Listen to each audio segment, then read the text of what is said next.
What's up, guys? It's Chris. Today I wanted to talk about the new anti-camping feature coming to Dead by Daylight and why it makes me a little bit worried for the game's future. I'm sure there's a few of you who disagree with me here, but I think for the most part we can all agree that camping is one of the most boring things you can experience, whether it's on the survivor end or the killer end. So I want to make it very clear before I get into this video that camping is not something I'm advocating for or something that I enjoy. But recently there have been so many strong combinations on the survivor end already in a role that with the coordinated team it has a massive advantage over the killer. So the thing I want to talk about most in this video is why do survivors need more base kit buffs? And that's what this is. I don't think anyone out there will complain about base kit borrowed time, and I know I won't because when playing survivor, getting farmed felt pretty terrible. But then Behavior had this brilliant idea that thankfully they scrapped, which was base kit unbreakable. Now the fact they even thought about adding this in the game has me massively worried. I know they didn't add it, but it's just the fact someone at Behavior even had this idea and they decided to put it in the PTB is just a bit scary. It would have probably been Behavior's biggest mistake of all time, so I guess it's a good thing they at least test stuff with their community first before putting it on the live, but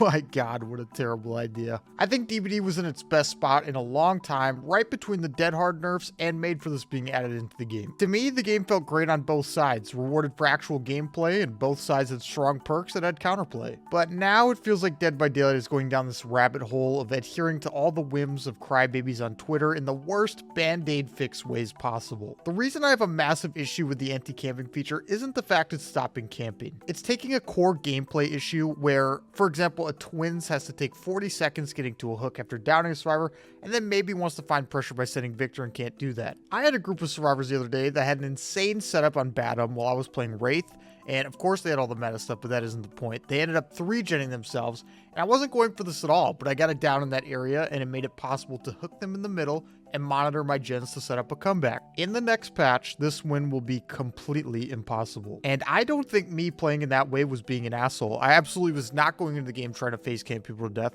I think there are massive problems with the maps, perks in the game right now that rob a ton of time from the killer, and even hooking itself has a massive problem. And I really believe the vast majority of killers doesn't enjoy camping. If they do it, it's because they feel they need to do it or they're in a position where it's really beneficial to them to try and win the game. I'm not saying it's not super lame, but I think they could have spent this time that they wanted to on this anti-camping feature and really put it into balancing the maps and stuff like that, and actually fixing the issues with the game itself instead of just slapping a band-aid on, giving survivors base kit deliverance if the survivor or if the killer's too close to them. And on top of that, I mean, there's already a few really solid anti-camping perks in the game right now. I wonder what they're going to do with that, if they're going to rework those at all, because I know they'll drop off in use and then it'll just be even more made for this Windows resilience off the record and breakable, whatever. So I am curious to see what happens there. The reason I think this is unhealthy for the game is because if they just continue to do this, anything that seems like it's a bit of a problem, that's a bit boring, and they just want to constantly slap band-aid fixes instead of attacking the root of the issue, it's going to go down a bad place. And I do love this game. Like I said, I want it to keep doing what it's doing. I want it to keep growing. I want to keep seeing new fun stuff added into the game. I want to see it be fun for everybody, which camping is not fun. But Band-Aid after Band-Aid doesn't fix anything. Eventually, you got to do some surgery. So I know there's nothing that's going to stop Behavior from putting that into the game right now, but I had some ideas to help fix this issue as well. First of all, more hook spawns, because there are very abusable maps where if you take one hook out of the picture and a survivor runs to a corner, you simply can't do anything, like Haddonfield, for example. This is a big part of fixing maps I'd love to see in the game, so it's not taking someone 20+ seconds to down and hook a survivor, and it's just a nice quality of life fix that could help killers not feel like they need to camp someone. It might make Scourge Hook spawns even worse for the killer potentially, but I think adding one extra Scourge Hook into the map would fix this. A second thing I'd like to see is a 30-second base kit corrupt, because combining a couple perks with toolboxes to get a 30-second gen is pretty ridiculous at this point in DBD. If DBD's goal is to make the game fun for everyone, I'll never be able to understand how survivors can enjoy just blasting through a generator.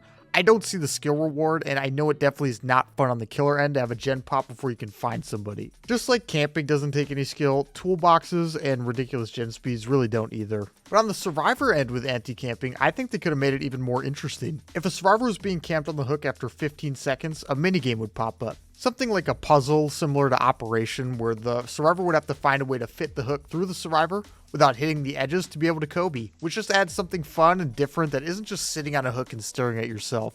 It also would make a lot more sense for the Kobe feature to be in the game realistically, where the survivors spent the time thinking about their escape and then they get rewarded for it. On top of that feature, the killer could actually be given rewards for their hooks. Similar to how 2 stacks of Devour functions, the killer could be given a small haste effect once they're 24 meters away from a hook survivor to incentivize completely leaving the area. Also, if a killer's been in the area for too long, they get slowed down by 10% and get the opposite of save the best for last, where maybe their hit animation takes 20% longer on top of the changes to killers like Bubba. I personally think these could have been a lot healthier and more interesting for the game, showing both sides what's happening and adding new and interesting mechanics without slapping on band-aids. Actually changing the game in a way that is fun for both sides. So if you've made it this far into the video, thank you for watching, and I hope you can understand my point is that I do agree camping is lame and it can totally be gone, but the way behavior is going about fixing some of these things is kind of worrisome to me. You can only give survivors so many base kit buffs and base kit perks before it becomes a bit of an issue with the game itself. And there are already glaring issues with the game. So again, I do believe camping is a problem and there's no reason for it to be left as is. But if we're going to take this approach, I also believe putting killers in a position where this doesn't feel necessary sometimes is a logical step. I'm really curious to hear you guys' thoughts on the new anti-camping feature, so please let me know down below. Let me know what you guys thought about my personal changes for the game and if you had any of your own. But yeah, really, I do just want to see the game be really fun for everybody and have a great time and stuff, and just the way they're going about it recently isn't exactly what I had in mind, and it